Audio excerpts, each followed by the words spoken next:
네, 이제 6주차에 들어가죠. 6주차에 들어가서 5주차에는 리니어 클래시피케이션을 봤어요. 이제 4주차 때 리니어 리그레션을 통해서 이제 리니어 모델에 대해서 좀 감을 잡고 코스트 펑션이 뭔지를 보고 이제 그렇게 정의를 한 코스트 펑션을 미니마이즈 하는 방법으로 뭐 노멀 이퀘이션, 그레디언트 디센트라는 좀 기본적인 틀을 잡았어요. 4주차 때 리니어 리그레션에서 그거를 이제 리니어 클래시피케이션으로 옮겨온 게 5주차였죠. 그래서 이제 리그레션이랑은 다르게 클래시피케이션에서는 모델을 어떤 식으로 만들어야 되는지에 대해서 조금 고민을 하다 보니까 이제 나오게 된 게 펄셉트론 알고리즘 그리고 로지스틱 리그레션 그런 것들이 있었고, 두 개 다 이제 어널리틱하게 클로즈드 폼으로 구하는 방법은 뭐 조금 어렵기 때문에 이제 간접적으로 그레디언트라는 거를 우리가 계산을 할 수 있으니까 그레디언트 디센트를 통해서 우리가 이제 정의를 한 코스트를 미니마이즈 하는 방법을 찾았었죠. 그렇게 해서 이제 리니어 클래시피케이션을 마무리를 했죠. 근데 이제 클래시피케이션이라고 해서 우리가 일단 리니어 모델을 보긴 봤는데, 리니어 모델은 좀 한계가 뚜렷해요. 그 지난번에 말했던 것처럼 그 리니얼리 세퍼러블한 경우, 리니얼리 세퍼러블한 경우에 이제 제대로 된 바운더리를 찾을 수 있고, 리니얼리 세퍼러블 하지 않은 경우에는 이제 복잡한 경계를 만들 수 있는 모델이 아니라 그냥 선형의 바운더리만 만들 수 있잖아요. 그렇기 때문에 한계가 좀 명확하다고 보시면 되고,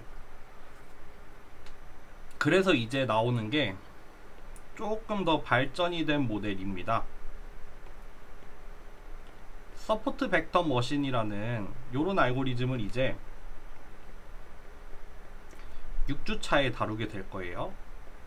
6주차에 다루게 될 건데, 뭐 요것도 다 클래시피케이션 알고리즘이라고 보시면 되는데, 서포트 벡터 머신 같은 경우에는 요것도 이제 뭐 사전 강의랑 본 강의를 통해서 배우면 알겠지만, 일단 출발은 리니어 모델이에요. 출발은 리니어 모델인데 여기에 최적화를 푸는데, 그 최적화 중에서도 이제 컨벡스 최적화라고 해서 조금 강력한 최적화 이론에 기반을 하고 있는 알고리즘이 이제 서포트 벡터 머신이에요. 정확하게 말하면 이제 본 강의 때 다루게 되겠지만, 맥시멈 마진 클래시파이어라고 해서 어떤 좀 우리가 직관적으로 이해할 수 있는 어떤 그런 원리를 구현을 해내는 알고리즘이 서포트 벡터 머신인데, 요 맥시멈 마진이라는 어떤 개념을 풀기 위해서 가지고 오는 게 컨벡스 옵티미제이션이라는 좀 강력한 이론을 바탕으로 하고 있습니다.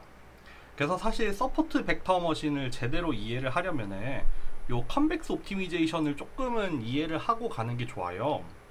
사실 컨벡스 옵티미제이션이 조금 어려운 내용입니다. 제가 미리 예고를 드렸듯이 좀 이론적으로 상당히 난이도가 있는 부분이고, 사실 컨벡스 옵티미제이션을 제대로 배우려면은 뭐 한 학기, 두 학기에 걸쳐서 배워야 되는 수업이고, 보통 학부로는 잘 없고 보통 대학원에 개설이 되는 수업이에요. 컨벡스 옵티미제이션이라고 해서 보통 대학원 한 학기나 두 학기 동안 배우는 과목인데, 우리는 그거를 다 하지는 않을 거고, 그래도 우리가 서포트 벡터 머신이라는 어떤 알고리즘을 이해하기 위해서 필요한 만큼만 최대한 요약을 해서 어느 정도 흐름만 알고자 한다라고 생각을 하시면 될 것 같아요.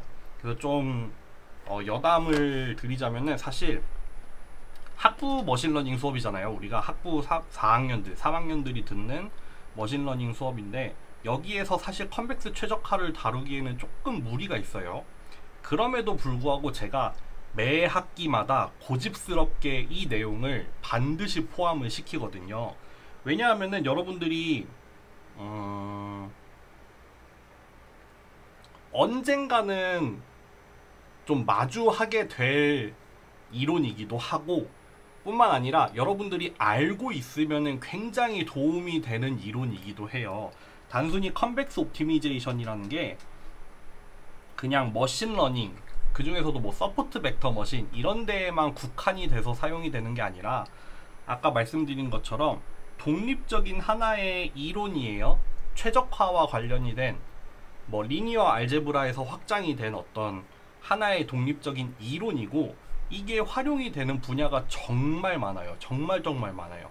거의 최적화 문제 중에서 컨벡스 최적화를 활용을 하는 분야가 너무너무 많고, 머신러닝 이외에도 많아요. 뭐 최적 설계가 될 수도 있고, 뭐 최적 제어가 될 수도 있고, 하여튼 최적화를 푸는 거에 있어서 컨벡스 최적화는 정말 많이 사용이 되는 분야이고, 그렇기 때문에 여러분들이 이거를 그래도 조금이라도 한번 경험을 했다는 게 나중에 어떤 식으로든 도움이 될 거라고 생각을 하기 때문에 이렇게 좀 욕심을 내서 여러분들한테 좀 제대로 가르쳐 드리려고 하는 겁니다. 사실 머신러닝 수업 중에서 뭐 컨벡스 최적화를 다루는 수업은 제 생각엔 많지는 않은 것 같아요. 그럼에도 불구하고 이제 제가 제 수업에 좀 뭐 차별점이나 개성으로 가져가고 싶은 부분 중에 하나가 사실 요거거든요. 컨벡스 최적화. 그래서 미리 예고를 드렸지만 조금 어려울 거예요. 조금 어려울 거고, 그치만 어느 정도로만 이해를 하시면 되고, 나중에 뭐 중간고사나 기말고사 나중에 기출도 올려드릴 거거든요. 기출 보면은 요거에 대해서 그렇게 심도 있게 물어보지는 않을 거예요. 그냥 제가 설명한 내용을 충분히 숙지했는지 정도만 물어보는 그 정도의 수준에서만 다루기 때문에 그런 부분을 좀 참고를 하시면 좋을 것 같습니다. 네. 시작을 해볼게요. 그 사전 강의를, 컨벡스 최적화 사전 강의를 두 개의 파트로 이번에 나눠서 할 거예요. 그래서 첫 번째에는 좀 일단 옵티미제이션, 최적화에 대해서 좀 일반적인 내용, 특히 머신러닝이랑 관련해서 최적화라는 게 뭔지를 조금 개념을 설명을 드리고, 컨벡스 옵티미제이션을 이용을 해서 이그젠플을 하나 드릴 거예요. 그냥 하나, 문제풀이 하나만 예시로 보여드려서, 그러니까 전체적인 그림을 좀 보여드릴 거예요.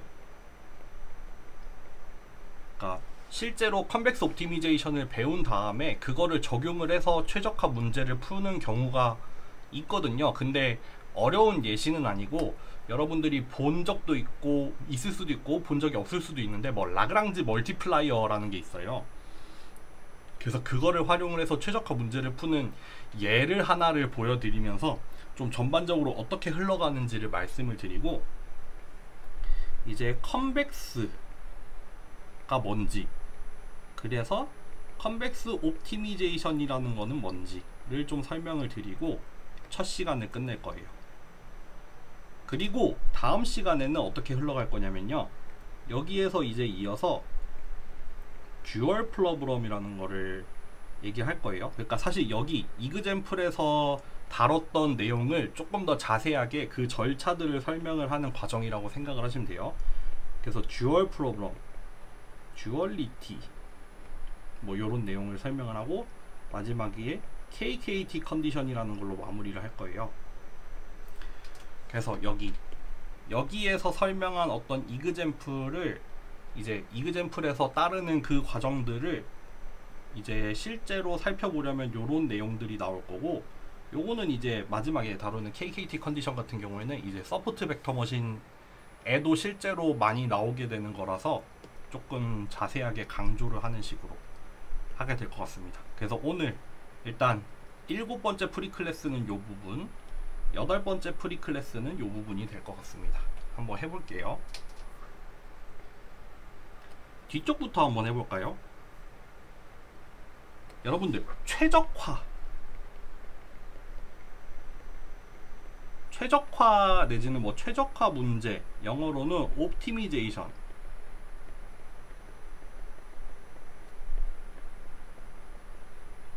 우리가 공학적으로 엔지니어링에서 최적이다, 이거는 최적의 값이다, 옵티멀한 값이다 라는 얘기를 하거든요. 근데 어떤 솔루션이 옵티멀하다는 거는 여러분들 쉽게 그냥 우리가 주관적으로 할 수 있는 얘기가 아니에요. 예를 들어서 뭐 우리가 뭐 최적화의 문제를 예로 들어볼게요. 나중에 들게 되는 예인데, 우리가 서울에서 부산까지 이제 가는 길이 있잖아요.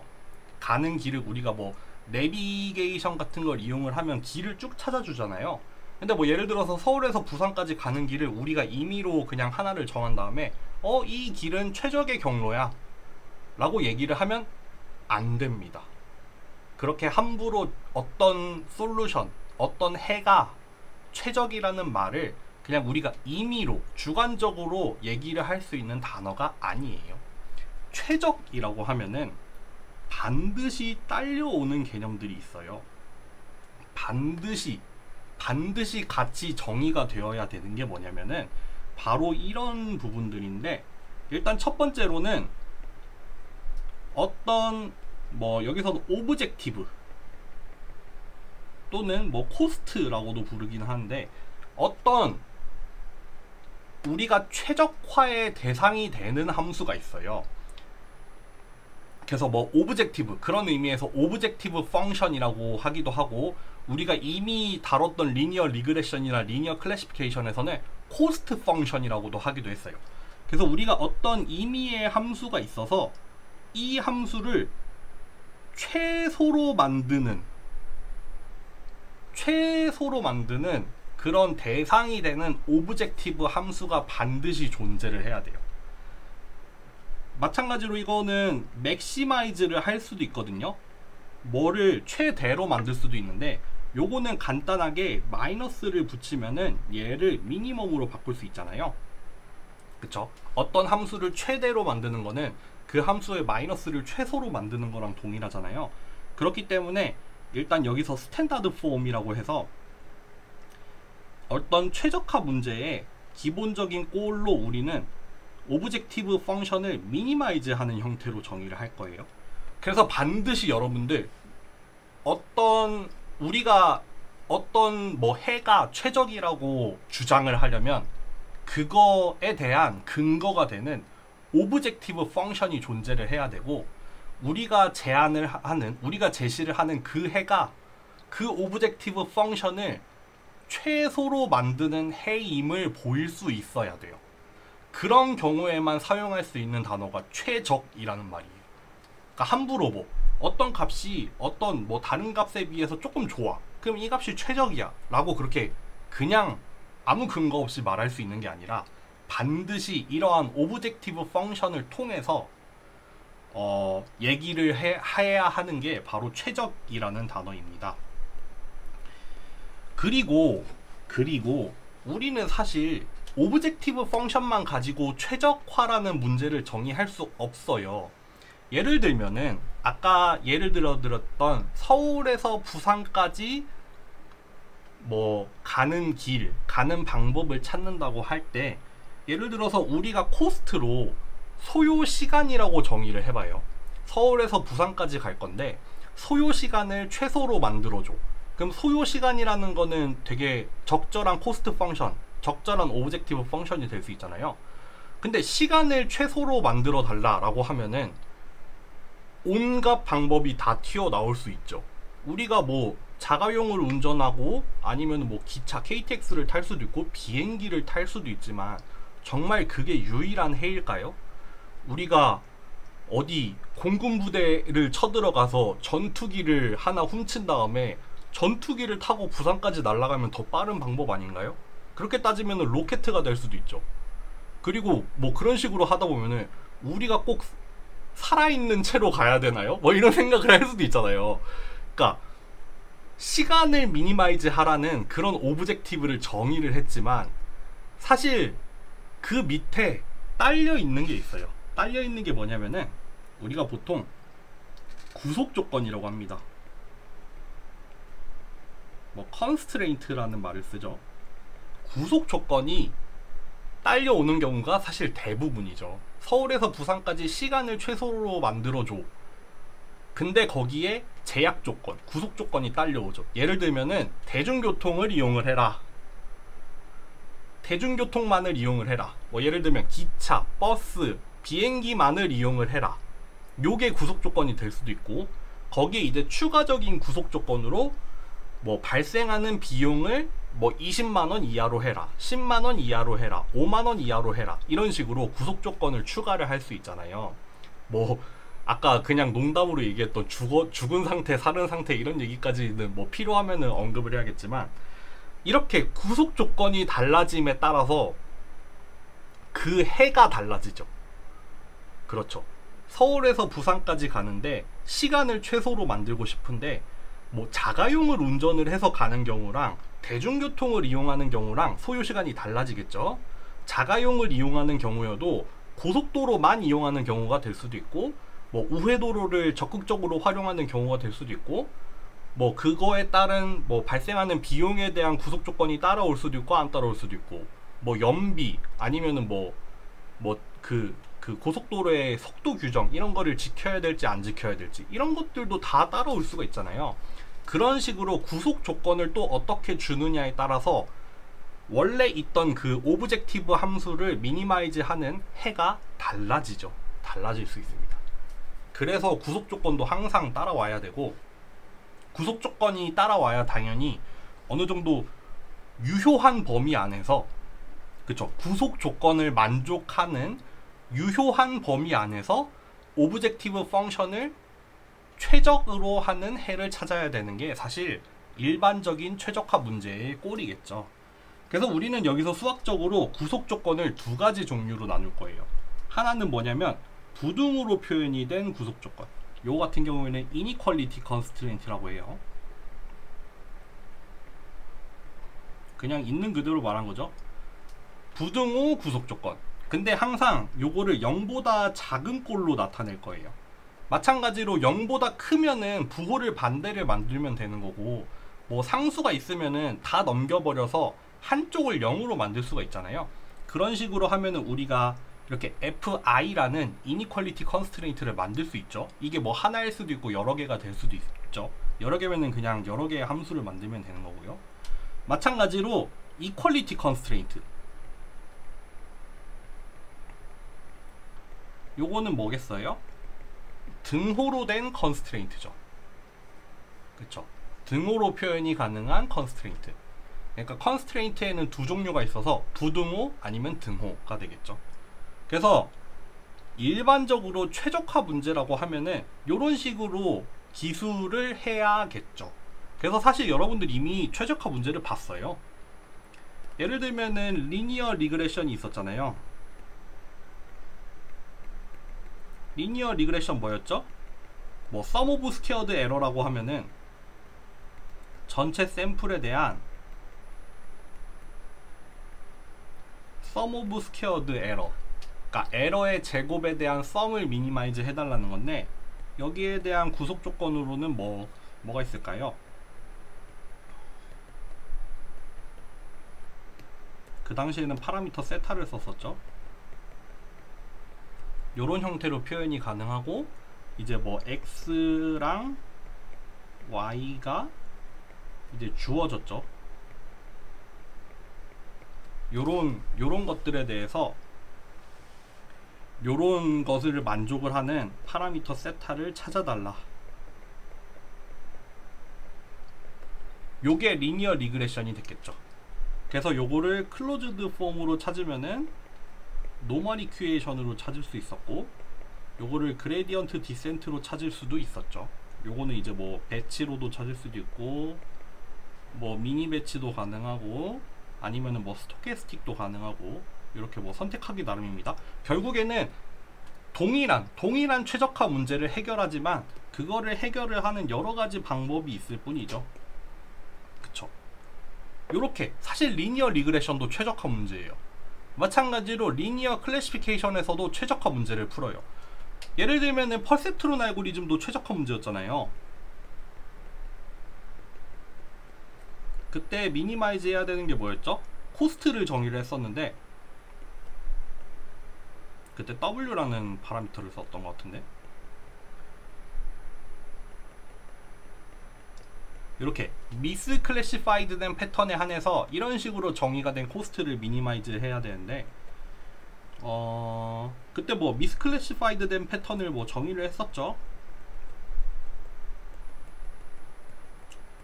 뭐 이렇게 되고, 뭐 xn과 tn의 조합이 주어져 있었죠. 그쵸. 요렇게 주어진 상태의 최적화 문제에 대해서 얘를 찾아달라는 거죠. 이와 같은 경우에는 그레디언트 디센트를 적용을 했죠. 그때 그래서 이제 막 그림을 그려가지고 설명을 해드렸었잖아요. 요런 식으로 퍼셉트론 알고리즘도 사실 최적화 문제였습니다. 우리가 그냥 일단 지나갔었지만 일단 최적화에 대해서 지금 얘기를 하는 중이니까 우리가 앞에서 봤던 것도 최적화 문제였다는 거를 이렇게 말씀을 드릴게요. 그러니까 여기 최적화 문제에서 여러분들이 기억을 할 거는 오브젝티브 내지는 코스트 함수가 있어서 그거를 미니마이즈 하는 식으로 정의를 하고, 그냥 최적화를 그냥 푸는 게 아니라 보통 구속 조건이 딸려온다. 그래서 이제 부등호의 형태로 나타낼 수 있는 거랑 등호의 형태로 나타낼 수 있는 것들, 이런 것들을 나눠서 이렇게 일반적으로 이런 것들을 이용을 해서 우리가 최적화 문제라는 거를 이제 정의를 할 수 있다, 기술할 수 있다, 그런 거죠. 근데 뭐 최적화 문제가 이렇게 생겼을지언정 최적화 문제를 푸는 방법은 이제 별개의 문제예요. 사실 최적화 문제라는 게 정말 다양한 종류의 최적화 문제가 있을 수도 있고, 그거를 풀 수 있을지 없을지 우리는 알 수 없어요. 그냥 정말 일반적으로 정의가 된 최적화 문제가 있을 때 오브젝티브 함수를 미니마이즈 하고 컨스트레인트를 모두 만족을 하는 어떤 특정한 해를 찾을 수 있을지 없을지 우리는 보장을 못 하거든요. 보장을 못 해요. 그렇기 때문에 이제 그런 최적화 문제를 푸는 방법들에 대해서 많이 연구를 하고 있는 거고, 사실 머신러닝도 보면은 그런 최적화 문제를 푸는 방법으로 몇 가지를 설명을 하고 있는 거죠. 그쵸? 그 중에서 그러면은 우리가 이제 그냥 힌트를 드리자면은 컨벡스 옵티미제이션이라는 이제 최적화 문제 중에서도 특별한 형태의 최적화 문제를 우리가 컨벡스 옵티미제이션이라고 하거든요. 그리고 요런 경우에는 해를 구할 수가 있어요.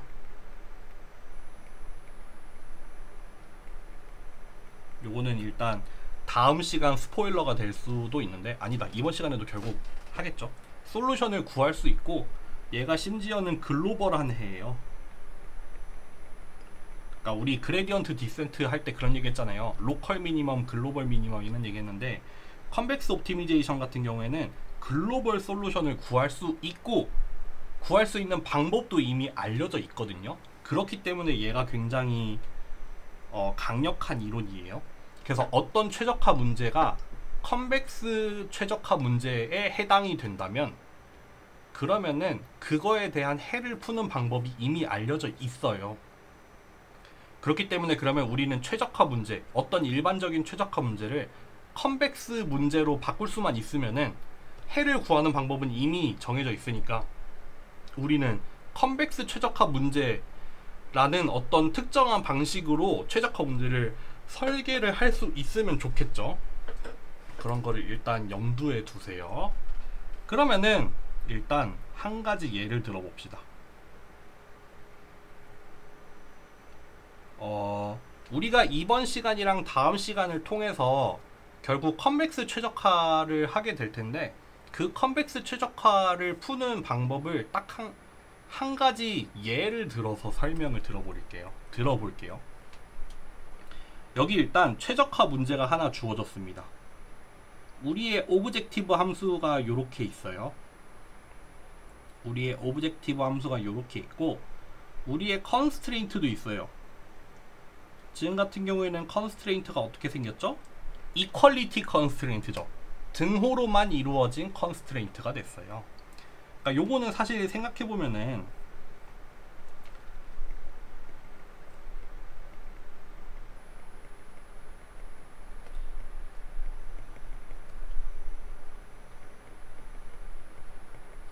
이렇게 쓸 수 있죠. 요거 사실 요거 우리의 오브젝티브 함수를 한번 생각을 해볼까요? 이게 어떻게 생기냐면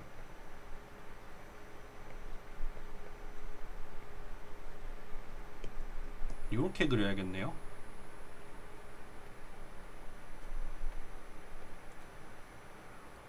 여러분들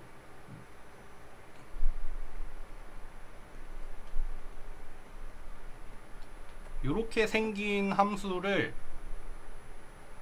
그림을 그려보면 어떻게 생겼을까요? 이렇게 평면이 나올 것 같은데?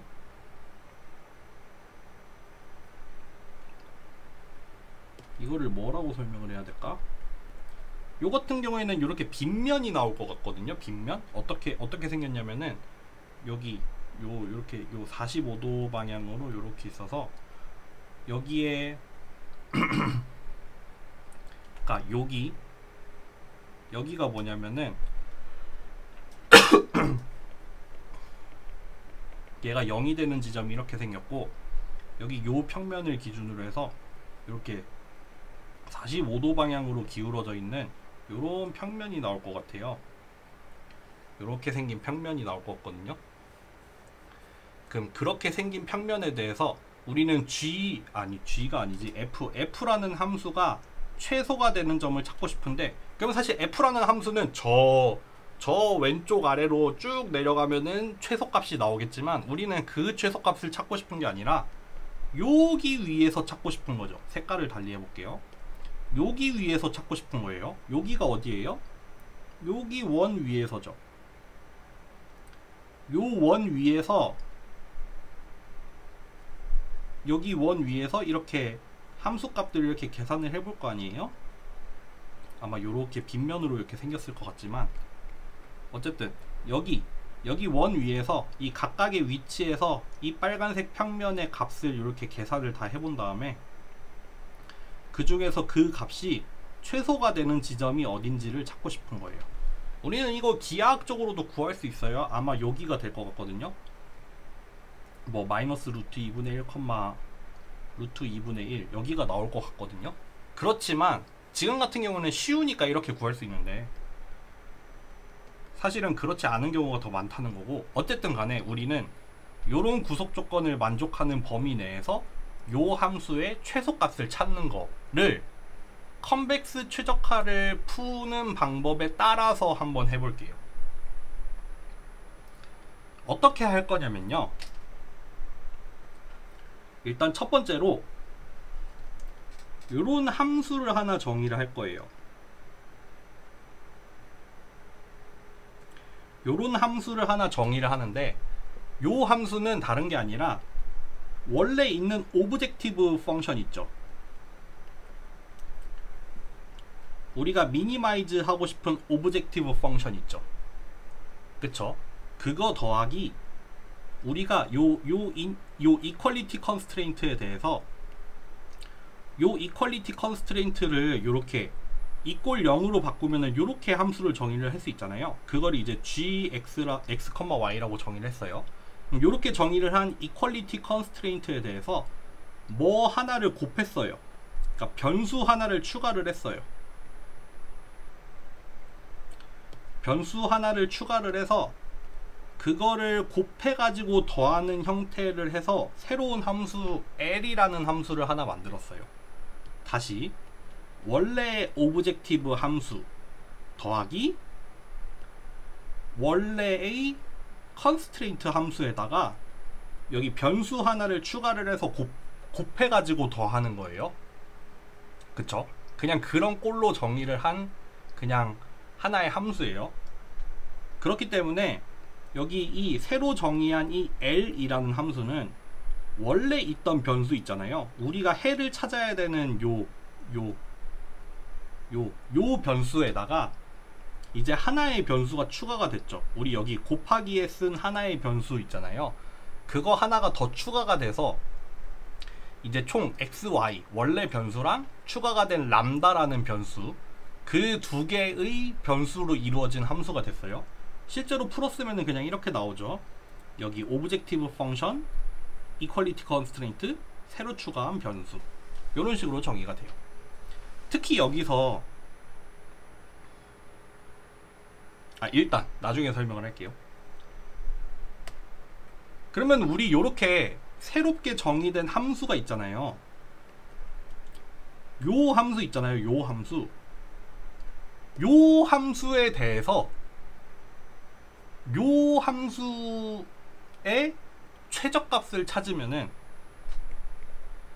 그러니까 새롭게 정의한 함수,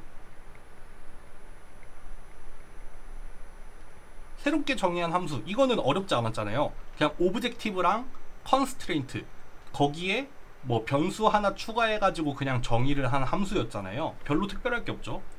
얘에 대한 최적해를 찾으면은 걔가 곧 원래 최적화 문제가 있었잖아요. 최적해가 돼요.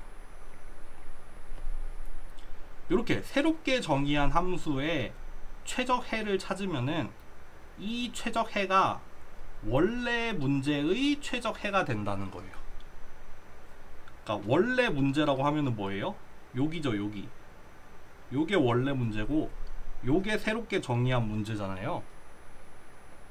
근데 원래 문제를 풀 필요 없이 요렇게 새롭게 정의한 함수에 대해서 요거를 해결을 하면은 그 해가 곧 원래 문제의 해가 돼요.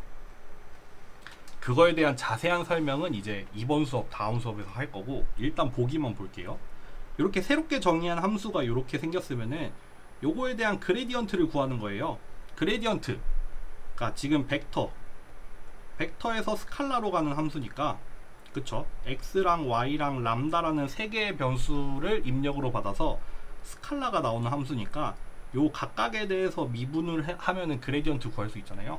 그럼 요게 x에 대해서 미분한 거, 그쵸? 여기 있는 요 함수를 x에 대해서 미분한 거, y에 대해서 미분한 거, 람다에 대해서 미분한 거가 요게 나와요. 그쵸? 그리고 우리는 미분한 게 0이다. 요 미분을 한 게 0이라는 조건을 통해서 어떤 함수의 최대나 최소, 뭐 정확하게 하면 극대나 극소를 찾을 수 있잖아요. 그것들 중에 최소나 최대가 존재하잖아요. 그러니까 요 미분을 한 게 0이라는 조건을 통해서 정리를 하면은 요렇게 첫 번째도 0, 두 번째도 0, 세 번째도 0 요렇게 나오거든요. 그쵸? 요 각각의 값이 0이라는 뜻이에요. 그럼 우리 요거를 통해서 x랑 y랑 람다 값을 구할 수 있어요. 여기였죠, 여기. 요 이제 미분을 해서 0이 되는 조건으로부터 요 세 개의 식이 나오거든요. 요 세 개의 식을 정리를 하면은 뭐가 나오냐면요, 이제 람다가 두 가지 경우가 존재해요. 뭐 루트 2분의 1 아니면 마이너스 루트 2분의 1, 요거 두 개가 나오고, 그 각각에 대해서 x, y는 어떻게 존재를 하냐면요, 요거 아니면 요게 나옵니다. 그러니까 지금 x, y, 람다가 얘 아니면 얘라는 뜻이거든요. 여기 아까 그쵸? 요거 두 개의 해가 나와요. 요건 사실 뭐 연속이고 하니까 다 최대 아니면 최소가 되는 그런 거거든요. 그러니까 요거는 우리 요 두 값 중에서 어떤 게 최소가 되고 어떤 게 최대가 되는지 확인을 해보면 돼요. 그리고 실제로는 뭐가 되냐면은 얘 있잖아요, 얘가 최소가 됩니다. 그리고 요게 곧 원래 문제의 해가 돼요.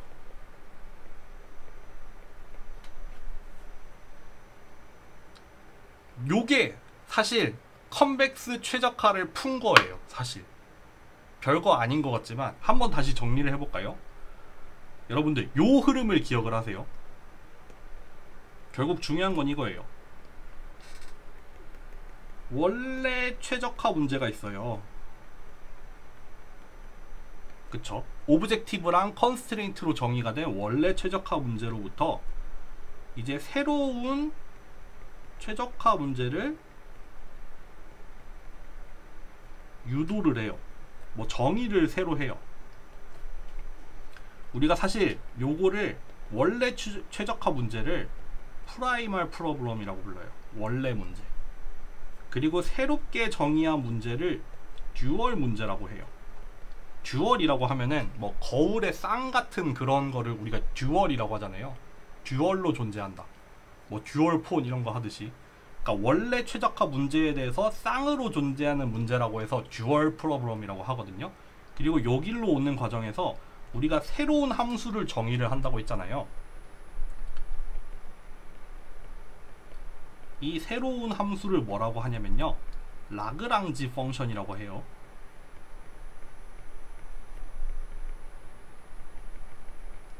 그리고 새로운 함수를 정의를 할 때 추가했던 변수 있죠. 개수를 하나 추가했었잖아요. 얘를 뭐라 부르냐면은 라그랑지 멀티플라이어라고 불러요. 예를 들면은 여기 아까 말씀드렸던 이 L이라고 해서 새로 정의한 이 함수 있잖아요. 얘가 라그랑지 펑션이 되는 거예요.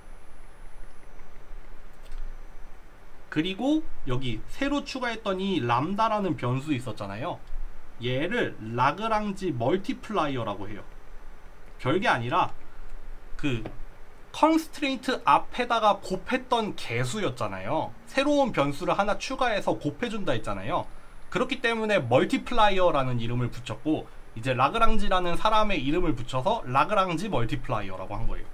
그러니까 결국 원래 최적화 문제에서 새로운 최적화 문제를 정의를 하는데, 그 과정에서 나왔던 게 뭐냐면은 라그랑지 멀티플라이어를 이용을 해서 라그랑지 펑션이라는 걸 정의를 했었죠. 그쵸? 그리고 그렇게 정의를 한 라그랑지 펑션을 가지고 우리가 듀얼 프로블럼을 정의를 하는 거예요. 그런 다음에 듀얼에 대한 해를 구하는 거죠.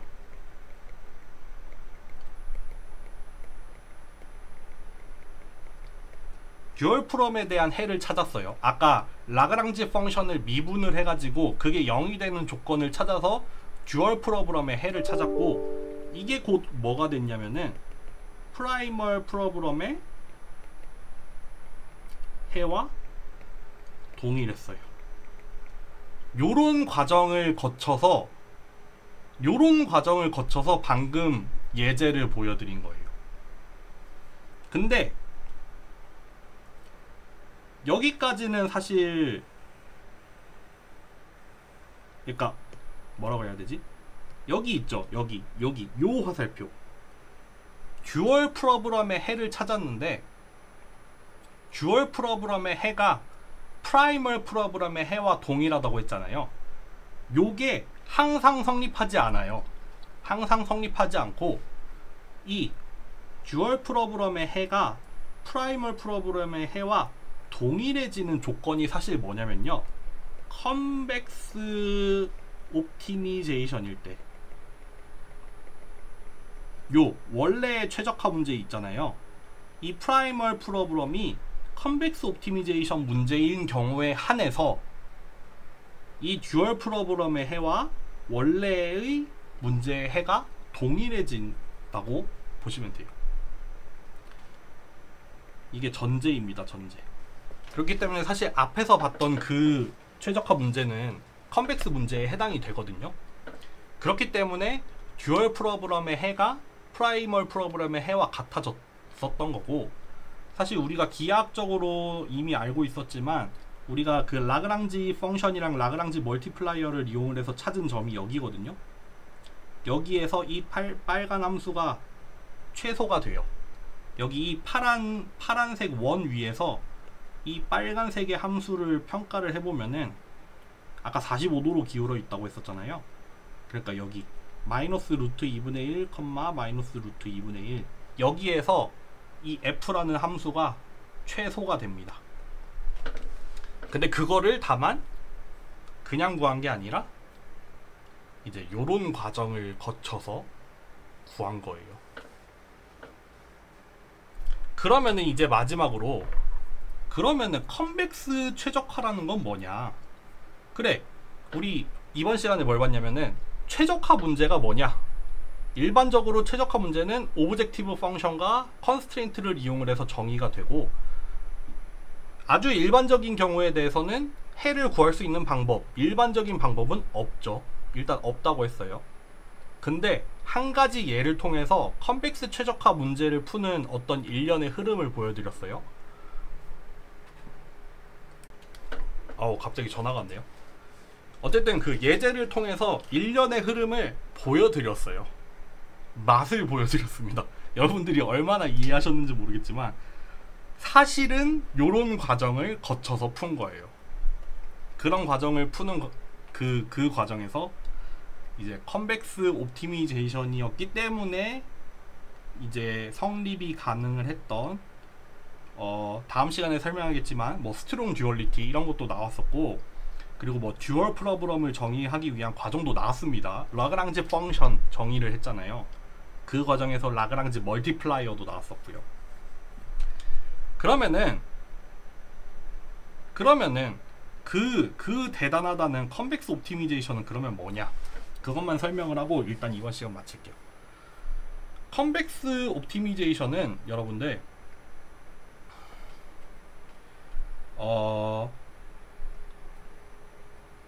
일반적인 옵티미제이션 문제 중에서도 어떤 경우 무슨 조건을 만족할 때 컨벡스 옵티미제이션이라고 하냐면요, 컨벡스 옵티미제이션인 경우에는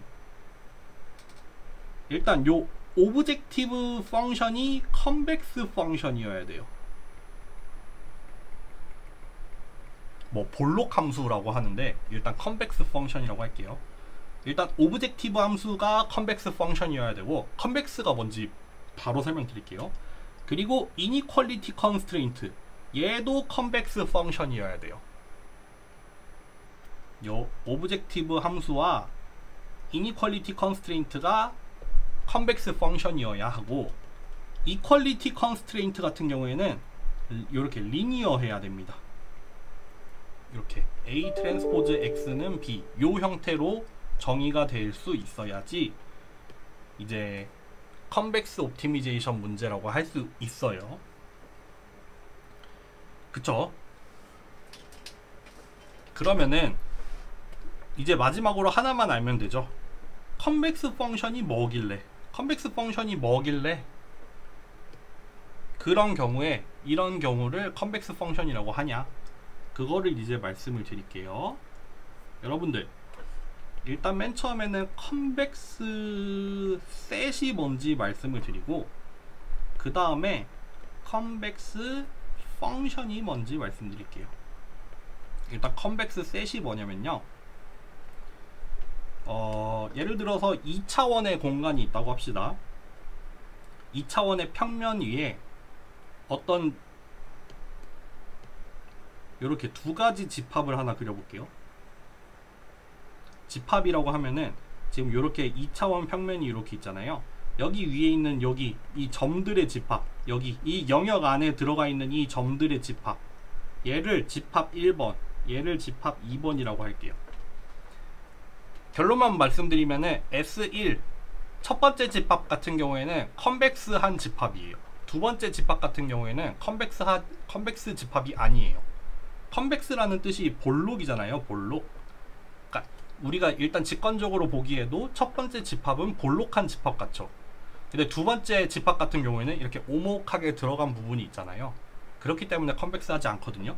정의가 어떻게 되냐면은, 컨벡스 셋의 정의는 어떻게 되냐면은, 만약에 요 S1이라는 이 집합이 컨벡스하다고 하면은 여기에서 임의의 두 점을 잡아요. 예를 들어서 X랑 Y라는 애를 어떤 집합에서 임의로 뽑아요. 두 개를 임의로 뽑아요. 그리고 여기 두 개를 연결을 하는 선을 하나 그을 수 있잖아요. 이 선 같은 경우에는 어떻게 표현이 가능하냐면요, 이렇게 표현이 가능해요. 람다가 0과 1 사이면은 여기 선 위에 있는 점은 여기 이렇게 표현이 가능하거든요.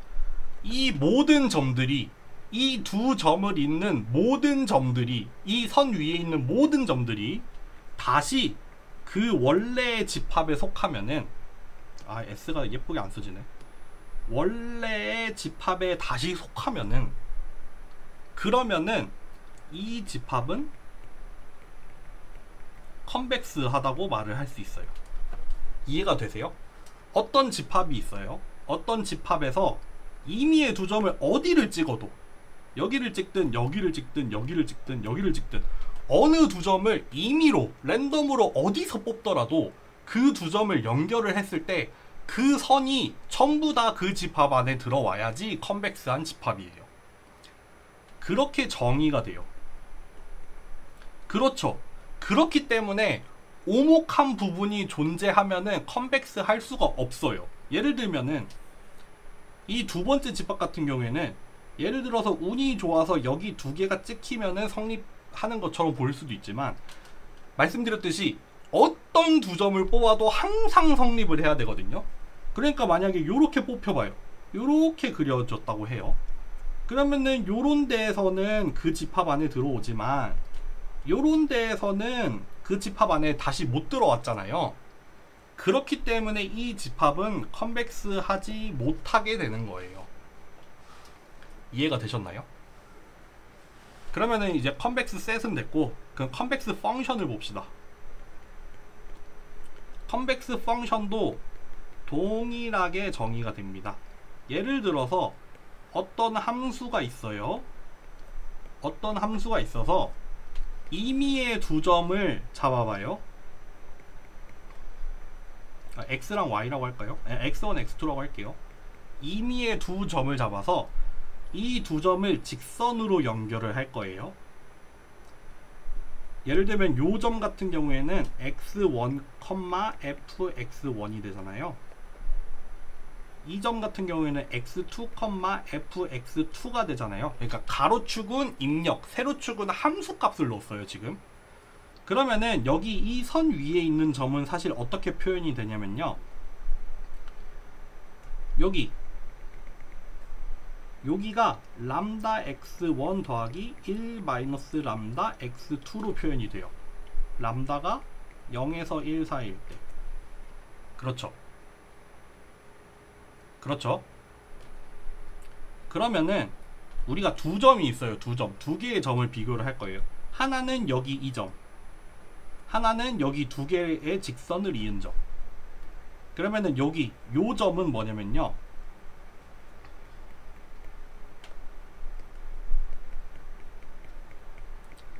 여기 이 점에서 요거를 함수에다가 넣은 값이잖아요. 그러니까 세로 좌표, 세로축 좌표는 요렇게 되죠. 여기 이 점의 세로 좌표는 어떻게 되냐면요. 직선으로 이은 거니까 요렇게 함수 값을 두 개를 이은 거가 돼요. 그쵸? 여기 밑에 요거는 뭐냐면요. 여기 x1이랑 x2 여기 사이에서 한 점을 잡은 다음에 그 위치에서의 함수 값이에요. 함수 값이에요. 그리고 여기는 뭐냐면은 여기 위치에서의 직선을 연결했을 때 그 중간의 값이잖아요. 그러니까 세로좌표가 이렇게 나오거든요. 그러면은 어떠한 함수 f가 컨벡스 펑션일 때는 뭐가 성립을 해야 되냐면요. 요런 관계가 성립을 해야 돼요. 요런 관계가 성립을 해야 돼요. 그러니까 두 점을 뽑아서 두 점을 연결을 했을 때, 그쵸? 보세요. 두 점을 뽑아서 그 두 점을 요렇게 연결을 했을 때 이 연결한 선이 이 함수보다 더 위에 있어야 돼요. 그럴 때 이 함수가 볼록한 함수다 라고 얘기를 할 수 있는 거예요. 그러니까 예를 들면은 이런 함수는 볼록 함수가 될 수 없죠. 그쵸? 어떻게 되겠어요? 임의의 두 점을 이었을 때 이 선이 여기 함수보다 위에 있어야 되는데 어떤 부분에서는 성립을 하겠지만 요런 부분을 이었을 때는 성립하지 않잖아요. 그렇기 때문에 이 함수는 컨벡스하지 못해요. 반면에 여기 제가 예를 들어 드렸던 요 함수 같은 경우에는 컨벡스 펑션이 되죠. 어떤 임의의 두 점을 잡아도 직선을 연결을 하면은 그게 함수보다 더 위에 있잖아요. 요 방향의 부동어가 항상 성립을 해야 되거든요. 그렇기 때문에 이 함수는 컨벡스 펑션이 됩니다. 그러면 이제 여러분들 컨벡스 펑션도 알았죠? 그러면은 컨벡스 최적화 문제를 다시 보면은 요 오브젝티브 함수와 이니퀄리티 컨스트레인트가 컨벡스 펑션이고, 이제 이퀄리티 컨스트레인트는 리니어한 경우에 컨벡스 펑션입니다. 그러면은 우리가 어떤 최적화 문제가 주어졌을 때 오브젝티브 함수랑 이니퀄리티 함수가 컨벡스 펑션인지를 확인을 하고, 이퀄리티 컨스트레인트가 리니어하게 정의가 되는지 확인을 해서 만약에 그런 조건들을 다 만족을 하면은 이 문제는 컨벡스 함수구나 라고 우리가 얘기를 할 수 있고, 그런 경우에 아까 말씀드렸듯이 해를 구하는 방법이 알려져 있어요. 심지어 그 해는 글로벌한 해를 구할 수가 있고, 그리고 그 해를 구하는 방법은 아까 말씀드렸던 것처럼 몇 단계의 단계를 거쳐서 간접적인 방법을 통해서 구하거든요. 그렇기 때문에 컨벡스 옵티미제이션을 사용을 하는 거고요. 그렇기 때문에 굉장히 강력하죠. 왜냐하면은 일반적인 최적화 문제는 아까도 말씀드렸듯이 해를 구할 수 있을지 없을지 몰라요. 해가 존재하는지도 몰라요. 사실은 해가 존재하는지 여부랑 그 존재하는 해를 구할 수 있는지 여부는 사실 별개거든요. 근데 어쨌든 두 개 다 보장을 못하는데, 컨벡스 문제 같은 경우에는 두 개 다 보장이 되고 심지어 그거를 구하는 방법도 알려져 있는 거예요. 그렇기 때문에 굉장히 강력하다고 계속 말씀을 드리는 거고, 그래서 뭐 구하는 방법에 대해서 일단 간략하게 한 번은 설명을 드렸고요. 일단 그러면은 컨벡스 최적화에 대해서 좀 배경에 대해서는 요 정도로 설명을 드리면 될 것 같고요. 다음 사전 강의 때는 이제 아까 말씀드린 뭐 듀얼에 대한 얘기, 뭐 라그랑지 멀티플라이어, 라그랑지 펑션 얘기하고 마지막으로 KKT 컨디션이라는 걸 얘기를 드리고 끝낼게요. 네, 일단 여기까지 하겠습니다.